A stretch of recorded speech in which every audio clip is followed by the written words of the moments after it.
जय हिंद दोस्तों। M Laxmikant sir की किताब को जो हम लोग समराइज़ कर रहे हैं, तो उस सीक्वेंस में हम लोग आ गए हैं फंडामेंटल राइट के आर्टिकल 23 पर, है ना। तो आर्टिकल 23 आप लोग निकाल लो, राइट अगेंस्ट एक्सप्लोटेशन पे। और उसमें देखो पहला टॉपिक जो लिखा हुआ है वो है prohibition of traffic in human beings and force level, है ना। और दूसरा जो टॉपिक है इसमें वो है prohibition of employment of children in factories etcetera. तो आप याद रखना इस बात को जब बातें होती है आर्टिकल 23 का, है ना। पहले देख लो आप, ये क्या है, फंडामेंटल राइट्स का है। ओके, अब समझिए इस बात को। यहाँ पे जो लिखा है prohibition of traffic in human beings and force labour, तो होता क्या है, ये है article 23 of the Indian constitution, जिसको हम लोग किसके नाम से जानते हैं, उसको कहते हैं फंडामेंटल राइट्स। ठीक है, तो फंडामेंटल राइट है हमारा। अब होता क्या है कि ये चाहे स्टेट के अगेंस्ट में हो, लेकिन साथ साथ ये प्राइवेट इंडिविजुअल के भी अगेंस्ट में होगा। तो मैंने स्टार्टिंग में ही डील किया था कि अगर कोई ऐसा लॉज होगा, कुछ फंडामेंटल ऐसा है जिसको डायरेक्टली क्या किए गए, इम्प्लीमेंट किए गए, लेकिन कुछ फंडामेंटल राइट्स के लिए स्पेशल लॉज बनाने होंगे, किसके द्वारा, पार्लियामेंट के द्वारा। ठीक है, तो याद रखना ये जो ट्रैफिक इन ह्यूमन बींग्स है, इसको क्या किया गया है, इमोरल ट्रैफिक प्रिवेंशन एक्ट 1956 के थ्रू क्या किया गया है, डील किए गए ह्यूमन बींग्स में। और दूसरी बात क्या हो जाता है, फॉर एग्जांपल यहाँ पे कुछ कहे गए हैं बेगर्स, बेगर्स की बात कहते हैं, जैसे पुराने में होते था ना देवदासी, स्लेव सिस्टम्स वगैरह ये सब। तो अब देखो बेगर्स का मतलब क्या होता है, पहले ह्यूमन बींग्स में ट्रैफिक को समझ लो। ह्यूमन बींग्स में ट्रैफिक का मतलब है ह्यूमन एज अ कमोडिटी, है ना। अगर मान लीजिए उसका कोई खरीद या उसकी कोई बिक्री करता है, तो वह फंडामेंटल राइट के क्या है, अगेंस्ट में है। बेगर्स की बात करते हैं तो बेगर्स का मतलब होता है जो और एक और बात बता देता हूँ मैं, ये जो बेगिंग है ना, इसको आप करेंट अफेयर्स में सोशल इश्यूज के टॉपिक में ज़रूर एकदम इलाबोरेटेड वे में पढ़िएगा, क्योंकि रिसेंटली क्या हुआ है, पार्लियामेंट ने कोशिश किया था, क्योंकि बेगिंग के लिए कोई इंडियन लेवल पे, पैन इंडिया लेवल पे कोई पॉलिसीज़ फ़िलहाल हमारे पास नहीं है, लेकिन पॉलिसी बनाने की कोशिश किया था अकॉर्डिंग टू 2016 लेजिस्लेशन प्रोसेस। लेकिन उसको क्या किया गया है, पार्लियामेंट ने कोशिश किया था कि जो बेगिंग है उसको क्रिमिनलाइज कर दें, है ना। Begging is a criminal offence करके। लेकिन सुप्रीम कोर्ट ने बोला कि भाई ऐसा है कि ये रूल ऑफ लॉ, इक्वालिटी, बहुत कुछ के अगेंस्ट में है ना, for the implementation of welfare states. तो काफ़ी है, लेकिन भाई आप इसको डायरेक्ट क्रिमिनलाइज क्यों कर रहे हो सकता है कि उसका फ़ायदा कोई और भी उठा ले। तो इसको डीक्रिमिनलाइज किए गए, काफ़ी काफ़ी जो रिलेटेड इश्यूज थे फंडामेंटल राइट्स के, उसके बेसिस पर, है ना। तो इसको डीक्रिमिनलाइज किया गया। लेकिन अब क्या है कि स्टेट का क्या स्टैंड होना चाहिए, हम लोग और भी इलाबोरेटिव वे में उसको पढ़ेंगे, लेकिन उसको करेंट अफेयर्स में क्या करेंगे, डील करेंगे। तो एक काम करो, आप लोग यहाँ पे स्टार मार्क कर लो। स्टार मार्क करने के बाद क्या करो, वहाँ पे लिख दो करेंट अफेयर्स। अब जो बेगर्स होते हैं ना, वो क्या होते हैं, कंपल्सरी क्या करते हैं, वर्क तो करते हैं, लेकिन बिना किसी रिम्यूनरेशन के, है ना, बिना किसी रिम्यूनरेशंस के। ठीक है, अब समझिए, ये तो था बेगस, उसको कहते हैं। अब फोर्स लेबर की बात क्या होती है, एक होता है फोर्स, एक होता है लेबर। जबरदस्ती फोर्स, काम लेबर, काम करवाना। ठीक है, पहली बार जबरदस्ती कब होता है, या फिर उसके विल के अगेंस्ट में हो, या फिर जितना पैसा मिनिमम वेज जितना ज़रूरत होती है, रिक्वायरमेंट, उतना आप उसको पे नहीं करते हो। तो दोनों तरह से क्या हो गया, ज़बरदस्ती हो गया। तो आपके बुक में लिखा हुआ है फोर्स लेबर का मतलब क्या होता है, कि compelling a person to work against his और हर विल। पहली बात, ये लेबर की बात हो रही है। दूसरा, फोर्स लेबर में ना ही यहाँ पर फिजिकल की बात हो रही है, ना ही लीगल फोर्स की बात हो रही है, लेकिन साथ साथ फोर्स जो अराइज होता है इकोनॉमिक सर्कमस्टांसेस के कंपल्सन से, जैसे कि वर्क करने के लिए बोल रहा है, लेकिन मिनिमम मिनिमम वेज जितना मिलना चाहिए उससे भी कम पैसा वो क्या कर रहा है, पे कर रहा है, तो वो भी क्या हो जाएगा, फोर्स लेबर के कंडीशंस में आ जाएंगे। तो इसके लिए पार्लियामेंट ने क्या किया, फोर्स लेबर को डील करने के लिए पार्लियामेंट ने क्या किया, ये जो बॉन्डेड लेबर सिस्टम की एवोल्यूशंस एबोलिशन एक्ट 1976 को क्या किया, डेवलप किया। लेकिन साथ साथ इसमें और भी लॉज है, याद रखिएगा, जो फंडामेंटल राइट्स वगैरह के साथ डायरेक्टली इम्प्लीमेंटेड है। वो क्या है, मिनिमम वेज एक्ट 1948 पहला। दूसरी बात हो गया कॉन्ट्रैक्ट लेबर एक्ट 1970, और तीसरा हो गया आपका इक्वल रिम्यूनरेशंस एक्ट 1976। ये सारे क्या है, 23 आर्टिकल 23 के इम्प्लीमेंटेशन के लिए एप्लीकेबल है। इतना आपको याद हो गया। अब आते हैं नेक्स्ट टॉपिक पे, वो है आपका article 24 of the Indian constitution. अब आर्टिकल 24 की जब बात होती है फंडामेंटल राइट की, तो यहाँ पर क्या करता है, प्रोहिबिशन करता है। किस चीज़ का प्रोहिबिशन करता है, एम्प्लॉयमेंट में। किसके एम्प्लॉयमेंट में, चिल्ड्रेंस का, ठीक है, यानी कि चाइल्ड का और चिल्ड्रेन का, ठीक है। किस में करता है, फैक्ट्रीज में, ठीक है, और एटसेट्रा। तो हम लोग और अच्छे से जानेंगे ये ईटीसी क्या है यहाँ पर। तो article 24 of the Indian constitution किससे डील करता है, जो आपके टॉपिक में यहाँ लिखा गया है, prohibition of employment of children in factories. अब एक बात बताइए फ्रेंड्स, कि ये जो 14 ईयर्स ऑफ एज लिखे रहते हैं कहीं कहीं, इनफैक्ट आपको पता होगा fundamental rights 6 to 14 years article 21A में डील किए गए। आखिर ये 14 ईयर्स की बात क्यों करता है, कभी इसके बारे में सोचे हो तो सोचो आप, ठीक है। तो आपको कुछ पता चलेगा कि लेबर फोर्स का एज डेफिनेशन के बेसिस पर क्या है। क्या ये ब्रिटिश इन ओरिजिन टाइप का मुझे फील नहीं होता है ना। तो याद रखिएगा, जो चिल्ड्रेन है, अगर चिल्ड्रेन अगर 14 ईयर्स के नीचे अगर काम करते हैं, below the age of 14 years, तो उनको प्रोहिबिट किया गया है कहाँ कहाँ काम करने के लिए, किसी भी फैक्ट्री में, किसी भी माइन स्पॉट्स पे, किसी भी जहाँ पर हजार्डस होते हैं ना एक्टिविटीज़, उसमें, किसी भी कंस्ट्रक्शंस वर्क के लिए, रेलवे जोन या रेलवे इलाके में, ये सबको क्या किया गया है, प्रोहिबिट किए गए हैं। किसको, चाइल्ड या चिल्ड्रेन को, ठीक है। और ये किस लॉज के थ्रू हुआ है, ऑफ कोर्स इस पे पार्लियामेंट क्या होगी, लॉज बनाएगा इम्प्लीमेंटेशन के लिए। तो child labour prohibition and regulation act 1986 के अनुसार, ठीक है।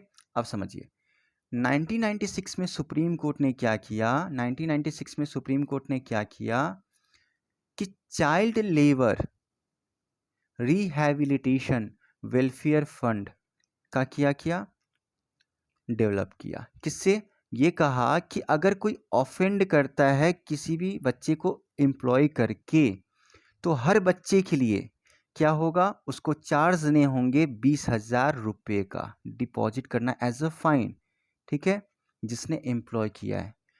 अब क्या होता है कि ये जो चाइल्ड लेबर की प्रोहिबिशन एंड रेगुलेशन एक्ट 1986 जो है, उसमें क्या किया गया है कि चाइल्ड एंड एडोलसेंट लेबर को प्रोहिबिट किया गया और रेगुलेट किया गया, और इसके लिए एक्ट बनाया गया है 1986 में, जो सभी ऑक्यूपेशन और प्रोसेस को क्या करता है, डील करता है, जिसमें चिल्ड्रेन को क्या किया गया है, चिल्ड्रेन को क्या किया गया है, एम्प्लॉयमेंट के लिए प्रोहिबिट किया गया है below the age of 14 years.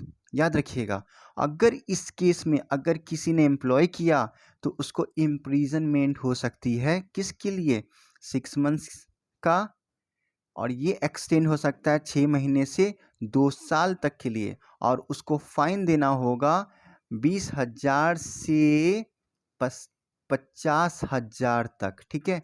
लेकिन अगर मान लीजिए कि इसने क्या किया, क्रिमिनल ऑफेंस किया, लेकिन फिर भी बाद में क्या कर रहा है, फिर से एम्प्लॉय कर रहा है बच्चे को, इसका मतलब क्या हुआ, वो अपनी गलती को रिपीट कर रहा है। तो इन केस ऑफ रिपीटिशन अगर करेगा, तो इस बार जो उसका इम्प्रिजनमेंट होगा, तो पहले जो था 6 महीने से लेकर 2 साल के लिए था, इस बार बढ़ा के क्या हो जाएगा, 1 साल से लेकर 3 साल तक। याद रखिएगा इस बात को। ओके फ्रेंड्स, तो एक और बात ये बता देता हूँ, ये जो चिल्ड्रेन जो वर्क करते हैं ना, है ना, चाइल्ड लेबर की बात होती है, तो ये हमारा क्या है, सोशल इश्यूज़ है। तो उसको आप क्या करोगे, सोशल इश्यूज़ में करंट अफेयर्स के पर्सपेक्टिव से अच्छा से डेटा प्रिपरेशन अच्छे से ज़रूर कर लेना, ठीक है। ओके, नेक्स्ट आते हैं हम लोग किस पर, right to freedom of religion पर, ठीक है, right to freedom of religion पर। तो अब इसमें क्या है, right to freedom of religion friends. तो अब याद रखिएगा, right to freedom of religion जब हम लोग पढ़ते हैं प्रियम्बल को, तो उसमें क्या हुआ है, तो प्रियम्बल में हम लोग ने क्या पढ़ा है, sovereign, socialist, secular, democratic, Republic. बोलने में कितना अच्छा लगता है ना, और यही चीज़ है जो हम अपने देश से हमको और प्यार करने पे क्या करता है, मजबूर करता है। हमारा देश सोवरेन है, सोशलिस्ट है, सेकुलर है, डेमोक्रेटिक है, रिपब्लिक है। फ्रेंड्स, ये जो है ना इंडिया की सबसे बड़ी खासियत है। अब अफगानिस्तान में देख लो, क्या अफगानिस्तान ये कह सकता है कि वी आर सोवरेन? सोवरेन भी नहीं कह सकता है, सेकुलर तो दूर की बात है ना। अफगानिस्तान कह सकता है we are sovereign, socialist, secular, democratic, republic? अभी देख लो क्या चल रहा है उसका इशूज, है ना। तो right to freedom of religion जो है, जो सेकुलर पर्सपेक्टिव है उसको डील करता है। तो प्रियम्बल में पहले क्या था, प्रियम्बल में भले लिखे गए नहीं थे, इसका मतलब प्रियम्बल में एक्सप्लिसिट किया गया था 1976 में 42nd अमेंडमेंट एक्ट के थ्रू, लेकिन वो पहले से ही कॉन्स्टिट्यूशन में था। तो क्या है, जो article 25 of the Indian constitution है वो किससे डील करता है, याद रखिएगा इस टर्म को, freedom of conscience, freedom of free profession, freedom of practice, freedom of propagation of religion, ठीक है। अब तीनों चीज़ को, चारों चीज़ को हम लोग जानेंगे कि क्या होता है कॉन्साइंस, क्या होता है कॉन्साइंस, क्या होता है प्रोफेशन, क्या होता है प्रैक्टिस, क्या होते हैं प्रोपोगेशंस रिलीजन का, है ना। देखो अब होता क्या है ना, कि जो डिक्लेरेशन होते हैं खुद के रिलीजियस बिलीफ का या फेथ का, ये ओपनली होना चाहिए या फिर फ्रीली होना चाहिए, ये आप पर डिपेंड करता है ना। तो सपोज करो मैं हिंदू हूँ, ये मेरी फेथ की बात है भाई, and I have got the freedom to protect it by myself and also from the constitution of India, ठीक है। तो आर्टिकल 25 याद रखिएगा, ये कवर करता है ना ही रिलीजियस बिलीफ को, यानी जो डॉक्ट्रिन के बेसिस पे होते हैं, लेकिन साथ साथ हमारे जो रिचुअल्स होते हैं, है ना, रिलीजियस प्रैक्टिसेस को, उसको भी क्या करता है, ठीक है। तो आर्टिकल 25 में क्या होता है, जो रिलीजियस बिलीफ होते हैं, डॉक्ट्रिन्स, उसको भी, और साथ साथ जो रिलीजियस जो प्रैक्टिसेस होते हैं जिसको रिचुअल्स कहते हैं, उसको भी प्रोटेक्ट करता है। अब यहाँ पर क्या होता है, आप इसमें अच्छे से पढ़ोगे, यहाँ पर स्टेट के पास क्या पावर्स है, रेगुलेट कर सकता है, रिस्ट्रिक्ट कर सकता है कोई भी इकोनॉमिक, फिनेंशियल, पॉलिटिकल या कोई भी अदर जो सेकुलर एक्टिविटी होता है जो एसोसिएटेड होते हैं रिलीजियस प्रैक्टिस से, ठीक है, जो एसोसिएटेड किससे होते हैं, प्रैक्टिस से, और साथ साथ जो प्रोवाइड करता हो सोशल एंड वेलफेयर, उसमें रिफॉर्म की बात करती है, एंड साथ साथ और थ्रू ओपन द, तो यहाँ पर क्या लिखे गए हैं, to provide for social welfare and reform और through open Hindu religious institution of a public character to all classes of sections of Hindus, है ना। तो अब याद रखिएगा आर्टिकल 25 में क्या किया गया, दो एक्सप्लेनेशन यहाँ पे बहुत इंपॉर्टेंट है। पहली बात क्या है कि यहाँ पे क्या हुआ है, जो कृपान होते हैं, है ना, जो वियरिंग, सिख क्या करते हैं, वियर करते या फिर उसको कैरी करते हैं सिख रिलीजियस में, उसमें क्या होता है, उसमें भी क्या किए गए, जो रिलीजियस प्रैक्टिसेस हैं या रिलीजियस बिलीफ है, उसमें भी क्या किया गया, इसको इंक्लूड किए गए, है ना। वो इसी कारण आपको पता होगा DMRC दिल्ली मेट्रो में क्या करते हैं, अलाउ करते हैं कि आप कृपान लेके जा सकते हैं, ठीक है। दूसरी बात, जो हिंदूज होते हैं ना, इस हिंदू के कॉन्टेक्स्ट में क्या किए गए हैं, जैसे आप और भी ब्रॉडली पढ़ोगे बाद में, इसमें सिख्स को भी ऐड किए गए हैं, जैन को भी, और बुद्धिस्ट को भी ऐड किए गए हैं, याद रखिएगा इस बात को, ठीक है। लेकिन अब सवाल ये आता है कि भाई ये freedom of conscience, freedom of profess, freedom of practice और फ्रीडम टू प्रोपोगेट, ये क्या होते हैं। सबसे पहले कॉन्साइंस की बात कर लेते हैं। ये हमारा इनर फ्रीडम होता है इंडिविजुअल का, है ना, किसके साथ, गॉड के साथ रिलेशनशिप की बात होती है, जैसा हमारी डिजायरिंग होगी वैसे करूँगा मैं। दूसरी बात है कि राइट टू प्रोफेस में क्या होता है, प्रोफेस में कि अपनी डिक्लेरेशन, रिलीजियस ब्रीफ का डिक्लेरेशन की बात होती है, ठीक है, कि मैं ओपनली करूँ या ना करूँ, ठीक है, फ्रीली करूँ, ओपनली करूँ, वैसे तरीके से। अब राइट टू प्रैक्टिस की बात होती है, प्रैक्टिस में क्या होता है, जो रिलीजियस वर्शिप होते हैं ना, वर्शिप, रिचुअल्स, सेरेमनीज या अपने बिलीफ का एग्जीबिशन, आइडियाज़ की एग्जीबिशन, उससे रिलेटेड परफॉर्मेंस की बात होती है। दूसरी बात क्या होता है, राइट टू प्रोपोगेट की बात होती है, तो ट्रांसमिशन की बात होती है खुद के रिलीजियस बिलीफ की टू अदर, और exposition of the टीनेंट of one religion की बात होती है। लेकिन इसमें क्या इंक्लूड नहीं होता है, इसमें इंक्लूड नहीं होता है right to convert another person to one's own religion. यानी कि किसका मतलब क्या है कि फ्रीडम ऑफ कॉन्साइंस में क्या होता है, हम दूसरे रिलीजन को एक्सेप्ट कर सकते हैं, लेकिन किसी और को कंपेल करना फोर्सफुली कि भैया आप इस रिलीजन में कन्वर्ट हो जाओ, तो ये क्या हो जाएगा, राइट टू प्रोपोगेट के अगेंस्ट में होगा। ये आपका फंडामेंटल राइट से प्रोटेक्टेड किए गए हैं, इसलिए ये फोर्सफुली नहीं होना चाहिए। दूसरी बात यहाँ पे आ जाते हैं article 26 of the Indian constitution पर। और article 26 of the Indian constitution किससे डील करता है, freedom to manage the religious affairs, है ना। तो ये क्या हो गया, तो याद रखिएगा इसमें कुछ बातें कही गई है। जो पहली बात ये कही गई है कि जो रिलीजियस है और जो चैरिटेबल पर्पस के लिए ना इंस्टीट्यूशन का इस्टेब्लिशमेंट हो सकता है, प्लस साथ साथ मेंटेनेंस भी किया जा सकता है, ठीक है। दूसरी बात ये होता है कि जो धार्मिक होते हैं ना, धार्मिक मैटर, रिलीजियस मैटर्स जो होते हैं, उसमें हम अपना यानी कि अब ओन अफेयर्स को कैसे मैनेज करेंगे, ये हमारी बात है।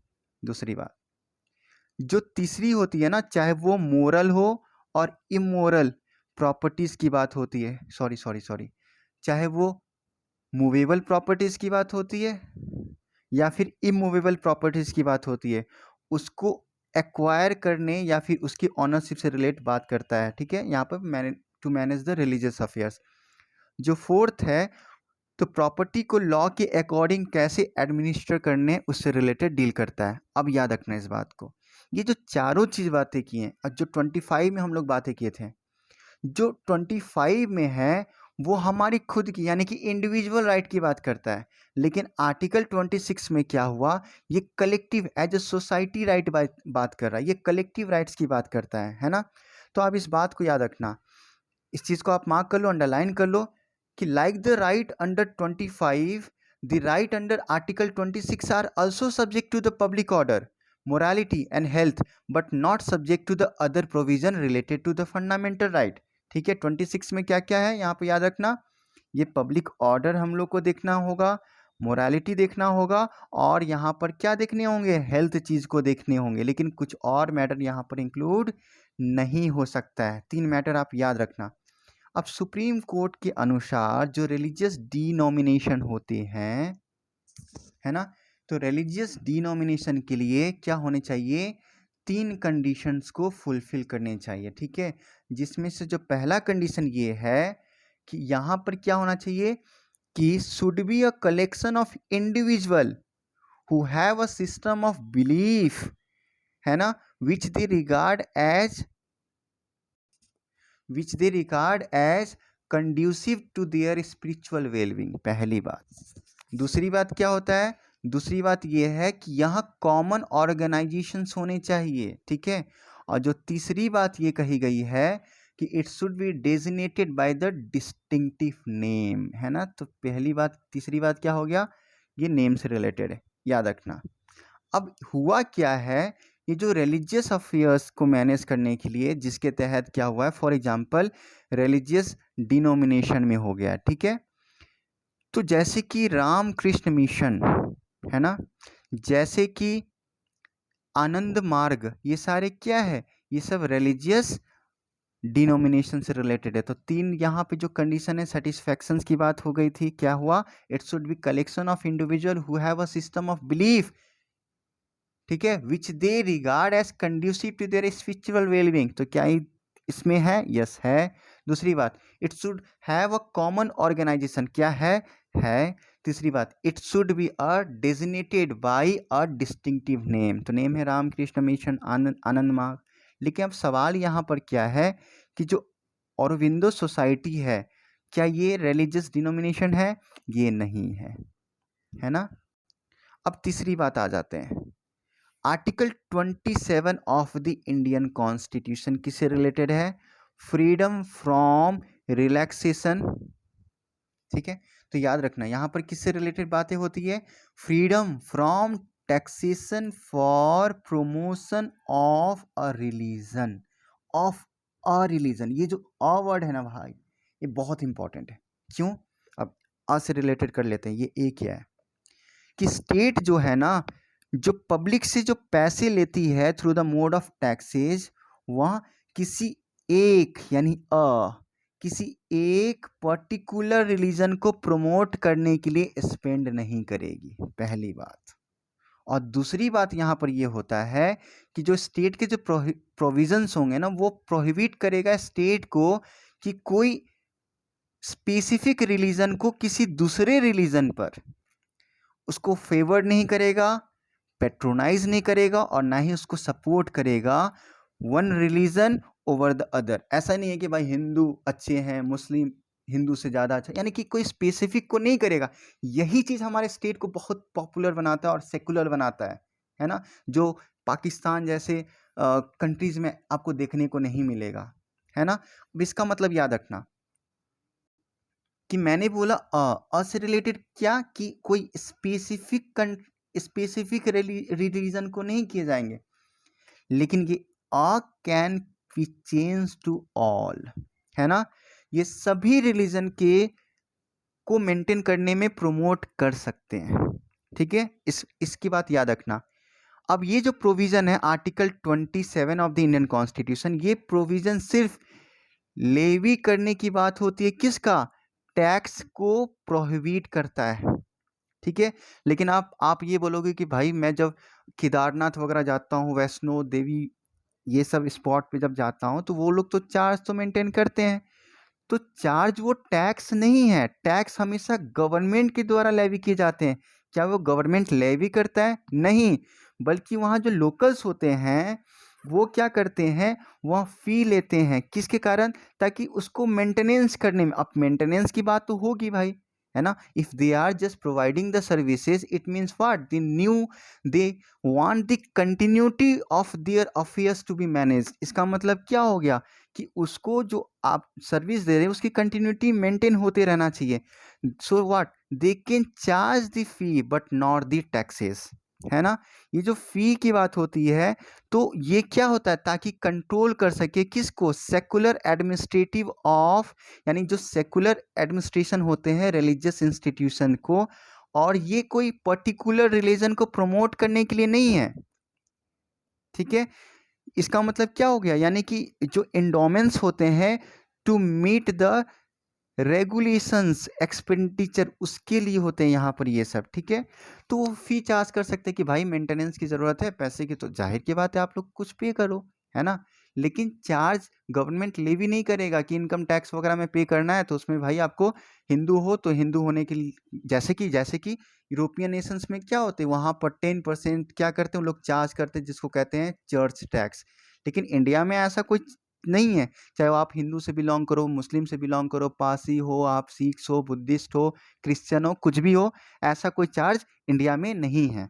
ओके, जो दूसरी बात आती है ना, वो है article 28 of the Indian constitution. ये आपको जबरदस्त आपको देखने को मिलेगा। आप समझिए क्या है ये, कि freedom from attending the religious instructions, है ना।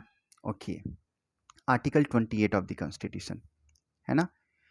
अब यहाँ पर क्या हो गया है कि जो इंस्टीट्यूशंस, अब एक बात बताओ फ्रेंड्स, अगर मान लीजिए आप स्टेट बोर्ड में पढ़ते हो, या फिर फॉर एग्जांपल जैसे केंद्रीय विद्यालय में पढ़ते हो, या फिर कॉलेज वगैरह में पढ़ते हो, तो क्या उस इंस्टीट्यूशन में कभी आप रिलीजियस इंस्ट्रक्शंस वगैरह देखते हो? ठीक है, नहीं देखते हो। क्यों नहीं देखते हो? और दूसरी बात, ये जो बहुत इंपॉर्टेंट बात ये होता है कि कोई भी पर्सन, यहाँ पे लिखा हुआ है कि no person attending any educational institution जो रिकॉग्नाइज किए गए हैं स्टेट के द्वारा, ठीक है, या फिर रिसीव करता, अगर वो इंस्टीट्यूशन रिसीव करता होगा एड कहाँ से, स्टेट से, स्टेट का मतलब आपको पता होगा स्टेट के फंड से, ठीक है, उसको रिक्वायर्ड नहीं है, यानी कि ये जरूरी नहीं है कि shall be required to attend any religious instructions और worship in that institution without his और हर कंसेंट। याद रखना इस बात को, ठीक है। In case of minor the consent of his guardian is needed. तो इसके बेसिस पे क्या किए गए हैं, कंसेंट के बेसिस पे, और यहाँ पर चार, और जो इंस्ट्रक्शंस के बेसिस पे क्या किए गए हैं, चार तरह के इंस्टीट्यूशंस फंडामेंटल राइट्स के बेसिस पे क्या किए गए हैं, बनाए गए। वो क्या है, पहला है जो, ठीक है, तो पहला ऐसा इंस्टीट्यूशन जो पूरी तरह किसके द्वारा मेंटेन किए जाते हैं, स्टेट के द्वारा, ठीक है। और याद रखिएगा जो पूरी तरह स्टेट के द्वारा, ठीक है, जो पूरी तरह किसके द्वारा मेंटेन किए जाते हैं, स्टेट के द्वारा, वहाँ पे रिलीजियस इंस्ट्रक्शन जो है वहाँ पूरी तरह कंप्लीटली क्या है, प्रोहिबिटेड है। याद रखिएगा पहली बात। जो दूसरी बात यहाँ पर ये हो रहा है कि जो स्टेट, चार में से जो सेकंड वाला ये है कि जो स्टेट के द्वारा एडमिनिस्टर्ड है, पहली बात, लेकिन और साथ साथ एडमिनिस्ट्रेशन किसके द्वारा एडमिनिस्ट्रेशन किए जा रहे हैं, एडमिनिस्ट्रेट किसके द्वारा किए जा रहे हैं, स्टेट के द्वारा, लेकिन इसको इस्टेब्लिश किए गए हैं किसी ट्रस्ट के अंडर में, ठीक है। तो वहाँ पर क्या है, वहाँ पे परमिटेड तो है लेकिन ये जरूरी नहीं कि वो मैंडेटरी हो, ठीक है। तो सेकेंड वाला क्या हो गया, जहाँ पर एडमिनिस्टर कौन कर रहा है, स्टेट के द्वारा है, लेकिन वहाँ पर क्या हो रहे हैं कि जो ट्रस्ट के द्वारा इस्टेब्लिश किए गए। जो तीसरा ये है जो स्टेट से क्या करते हैं, सिर्फ रिकॉग्निशन लेते हैं, है ना, स्टेट उसको एडमिनिस्टर नहीं करता है, बस रिकॉग्निशन क्या करता है, स्टेट की तरह, जैसे होता है ना, recognized by this university, recognized by this one, ठीक है। सीबीएसई में कुछ स्कूल्स होते हैं, प्राइवेट इंस्टीट्यूशन जो रिकॉग्निशन लेते हैं सीबीएसई के, है ना, उसी तरह से। और जो फोर्थ वाला जो होते हैं वह क्या होता है, स्टेट से क्या करता है, एड लेता है ना। तो याद रखिएगा कि जो तीसरा वाला है जो रिकॉग्निशन स्टेट से लेते हैं, और दूसरी बात जो एड लेता है फ्रॉम द स्टेट, इन दोनों में क्या होता है, इन दोनों में परमिटेड तो है लेकिन ये किसके बेसिस पर है, ये वॉलेंट्री बेसिस पे, ये स्टेट का, ये सॉरी जो स्कूल्स या फिर इंस्टीट्यूशन होते हैं उसके अकॉर्डिंग है कि भाई आप चाहते हो देना तो दे दो, नहीं इंस्टीट्यूशन में इंस्ट्रक्शंस, रिलीजियस इंस्ट्रक्शन नहीं देना चाहते हो तो मत दो, ठीक है। तो ये था आपका चार तरह का इंस्टीट्यूशंस, ठीक है फ्रेंड्स। तो अब हम लोग क्या किए, आर्टिकल 28 तक हम लोग क्या किए हैं, डील कर चुके हैं।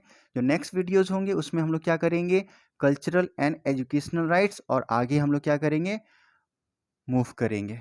Okay, thank you.